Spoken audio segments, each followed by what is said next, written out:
Bonjour amis santé humour et divertissement parfait. Que Dieu bénisse tout le monde. L'oignon augmente-t-il la virilité?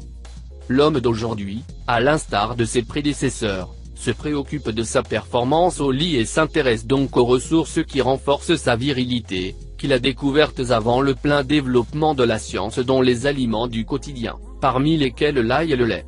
L'oignon. Il existe des milliers de légendes et d'hypothèses liées à l'utilisation de l'oignon, qui contient une substance qui aide à résoudre le problème. Ces théories transmises d'une personne à une autre, traitées dans des histoires, des pièces de théâtre et des films qui dérangent l'homme et son partenaire, n'ont pas été prouvées par la science. Cependant, comme certains hommes ont résolu leurs problèmes avec la consommation de potions aphrodisiaques et de plats spéciaux à base d'oignons, même dans ce siècle, des histoires sont entendues avec encouragement. L'oignon, nom scientifique Allium cepa, est une plante appartenant à la famille des Liliacées qui, à l'instar de l'ail, possède des propriétés magiques et médicinales depuis l'Antiquité. L'oignon est l'aliment le plus important après l'ail pour faire face aux problèmes, car il augmente la libido et renforce les organes reproducteurs, un motif suffisant pour qu'il soit devenu la reine de la préparation des breuvages et des filtres pour l'amour. On pense que certains de ces composants contribuent à améliorer le flux de sang irrigué dans le pénis, et il est fort probable que cet ingrédient en question est l'aline, très élevé également dans l'ail. Oignon dans les anciens villages. Bien que dans l'oignon, le niveau d'aline soit significativement plus bas que dans l'ail, on considère que la quantité est suffisante pour contribuer à l'approvisionnement en sang et par conséquent, pour résoudre les problèmes d'amour. Dans la Rome antique, l'oignon jouissait d'une grande réputation. Les Romains affirmaient que leurs propriétés aphrodisiaques ne se trouvaient pas précisément dans l'aline, mais dans les acides aminés qui lui donnaient son odeur caractéristique.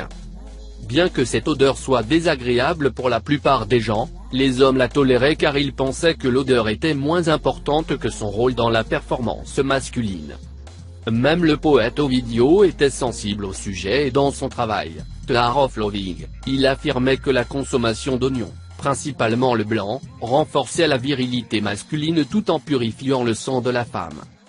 L'oignon est également devenu célèbre dans les pays de l'Est, où il a été consommé comme ingrédient essentiel dans des plats considérés comme aphrodisiaques, tels que les salades. Le menu consistait en un plat à base de viande dans lequel prédominaient les rondelles d'oignon frits à l'huile d'olive, assaisonnés d'au moins d'œufs jaunes d'œufs et d'autres ingrédients aphrodisiaques, tels que l'ail et l'origan. Dans l'Égypte des pharaons, l'oignon était un ingrédient si puissant que les prêtres étaient interdits, ou regrettaient d'être punis pour la violation, la consommation d'oignons à éviter lors de leurs activités religieuses, des distractions de convoitise. De tous les peuples antiques, ce sont peut-être les Arabes qui ont la plus grande tradition dans la consommation d'oignons comme aphrodisiaque, en raison d'une légende qui disait la qualité virile d'un cheik corpulent, exalté par les nombreuses épouses qui se plaisaient à leurs exercices nocturnes. Selon la légende, le célèbre amant arabe aurait réussi à maintenir une érection pendant plus de 30 jours, consommant pendant 3 jours d'affilée un plat à base d'oignons avec un peu de viande, avec une variante dans laquelle l'oignon était écrasé et lié au miel. Cette recette n'était pas recommandée pour les humains normaux, car ils craignaient d'essayer d'imiter cet exceptionnel amant oriental. Dans ces cas, bien sûr, les conséquences pourraient être dangereuses. Merci de regarder mes vidéos, abonnez-vous à ma chaîne et cliquez sur la cloche pour recevoir les nouvelles vidéos. Dieu s'occupe de tout, à la prochaine.